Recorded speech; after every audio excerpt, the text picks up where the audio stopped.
Hezkuntza publikoa euskalduna eta propioa helburu, hezkuntza legea langileekin eraiki. Hori da, labek beste sindikatuekin batera hezkuntzan egindako adostasunak. Eta labentzat importantea da lau arrazoirengatik. Bat, esaten genuen, une historiko batean gaudela. Une historiko bat, non hezkuntza lege bat adostuko den. Eta labetik esaten genuen, bada momentua orain, hezkuntza lege horretan eragiteko. Guk egin genuen gure ariketa. Hezkuntza sistema propio bat eraikitzeko, esaten genuen, dualidade honetatik, sare bakarreranzko bidea egin behar dela. Titularidade publikoa eta parte hartze komunitarioa izango duen sistema bat eraiki behar dugula.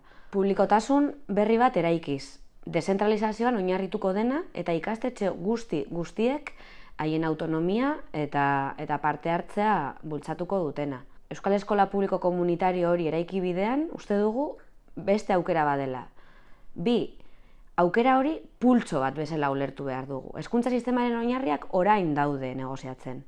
Eta gainerako sindikatuekin batera esaten dugu oinarri horietan egon behar direla sistema duala gainditzea, ituntze sistema bera baldintzatzea, diru publikoa jasoko duten hoiei oinarriak esartzea eta oinarria dira euskal kurrikuluma, euskararen murgiltze eta mantentze eredua, laikotasuna, inklusioa, parte hartzea eta pedagogia kritikoa.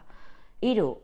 Sindikatu guztiok egun hezkuntzako langileen 98% ordezkatzen dugunok lortu ditugun adostasunak dira. Hezkuntza legea alderdi politikoen artean adosten ari den zerbait da.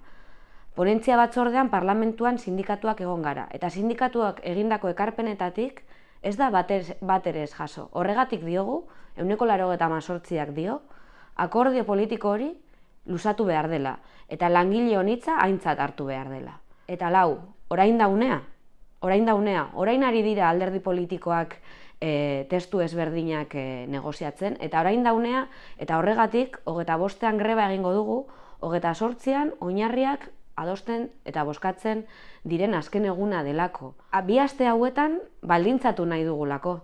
Zirriborro hobea behar dugulako, hezkuntza akordio hobea behar dugulako, eta hezkuntzan eragin nahi dugulako. Beraz, denak kalera!